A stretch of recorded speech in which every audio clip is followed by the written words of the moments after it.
The voltage phasor example may not have been the most illuminating, so let's look at some more complicated ones. Let's start with a capacitor. So again, to make things simple, we will just look at a circuit with a voltage source hooked up to a capacitor and nothing else. So our voltage source here is little v equals big V naught, we'll say cosine of omega t. Whether we start with cosine or sine isn't as important as identifying that fact. So this is our capacitor voltage, Vc, as a function of time. So we know that for a capacitor, at any instant, our Q equals C delta V equation has to be true. This is true at any point in time for a capacitor, which means that at a particular moment we have some time varying amount of charge, our capacitance, and some time varying voltage across the capacitor. Now the current in a capacitor is exactly the rate that charge is moving on or off the plates. So the capacitor current is literally the derivative of the charge. And I'm using lowercase q here because this is also a time varying quantity. Q of t is the instantaneous charge at any particular point in time. Okay, so dq dt, well, that's easy. C is a constant, so that's just C dv dt, and V we know. So we need the derivative of this equation, V naught cosine of omega t. So that is going to be V naught times the minus sine of omega t with another factor of omega from the chain rule. Okay, so this is minus omega V sine of omega t.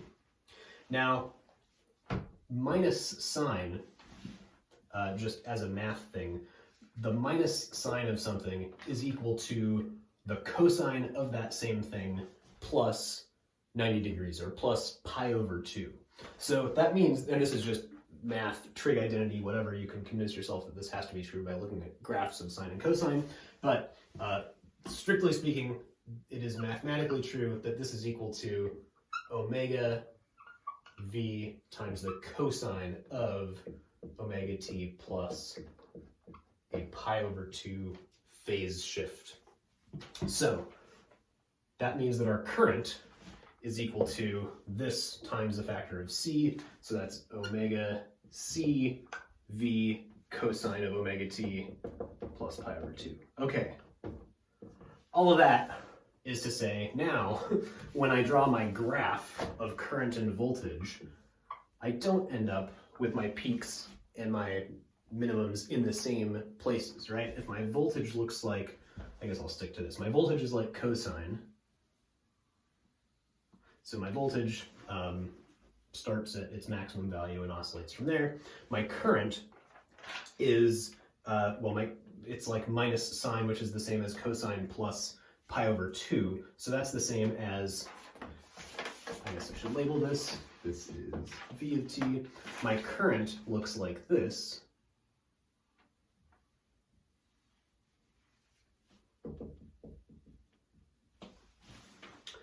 So when I'm at my maximum voltage, my current is 0 because my capacitor is like charged, and it's, charged all the way. When my voltage is 0, that is when my current is the biggest. It is moving the most current through the capacitor. So one way of looking at this is, we have this pi over 2 or 90 degree shift between our current and our voltage. If we were to describe the direction of this shift, the pi over 2 here appears in the argument of the cosine. But if we're looking at how things are progressing with time, right? If we're moving from left to right through this, we see that our maximum current happens before our maximum voltage, right? Imax is before Vmax for a capacitor. And this is not just true for this simple thing, this is generally true for any any capacitor that you're looking at isolated in a circuit. And the way we put this in words is we say for a capacitor, the current leads the voltage.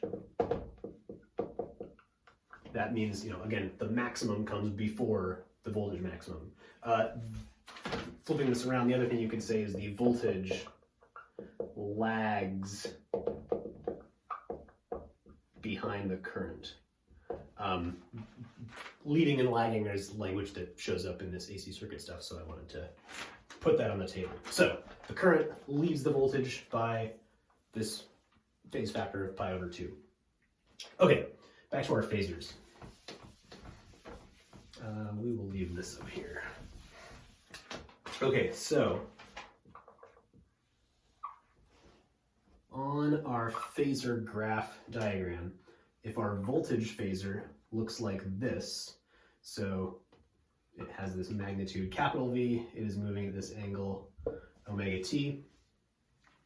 Our current phasor is 90 degrees ahead of it, which means it is not at this angle, it is at this angle. So this is a 90-degree angle. This is my current phasor.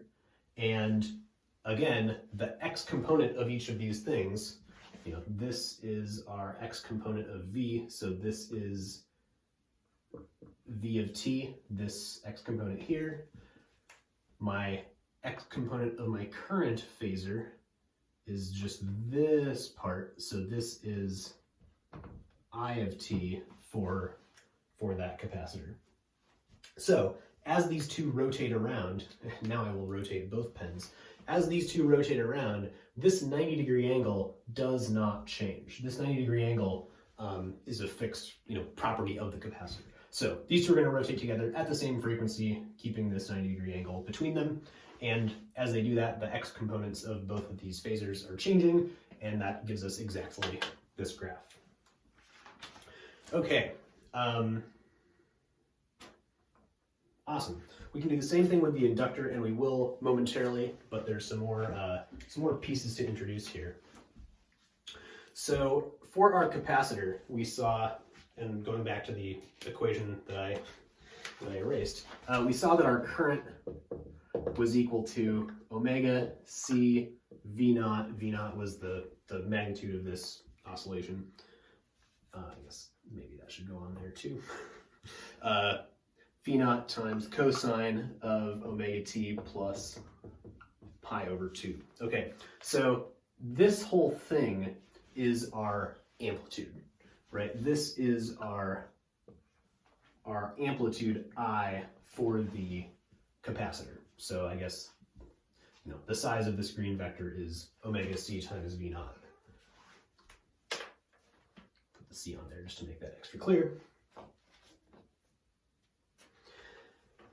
So our current amplitude is equal to omega c v naught. This is a capacitance, capital C. So our if we were, so I don't want to say this.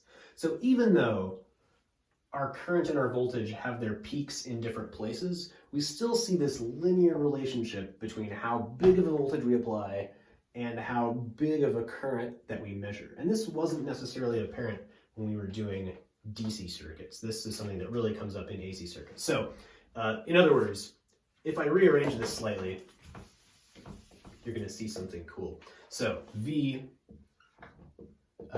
is equal to, I'm just going to divide both sides by omega c. So I get V equals I times 1 over omega c. This should look familiar. V equals I times something. That is Ohm's law, right? But instead of a resistance here, we have 1 over omega c. So this 1 over omega c is playing the role of the resistance in this relationship between the current and voltage for a capacitor. So this is not a resistance though, because these two are not in phase, right? These peaks happen in different places. So because of that, we call this a reactance.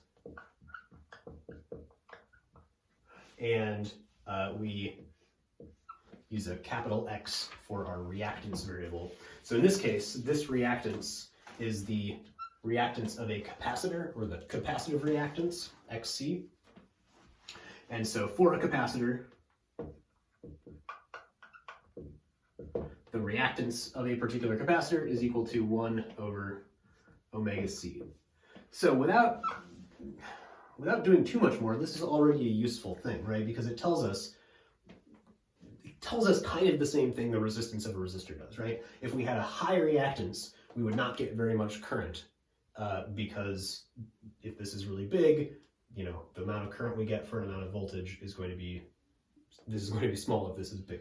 If the reactance is very small, we are going to get more current through our circuit for a particular amount of voltage. And so without doing anything else, this reactance is already telling us something about the relationship between the size of the current and the size of the voltage.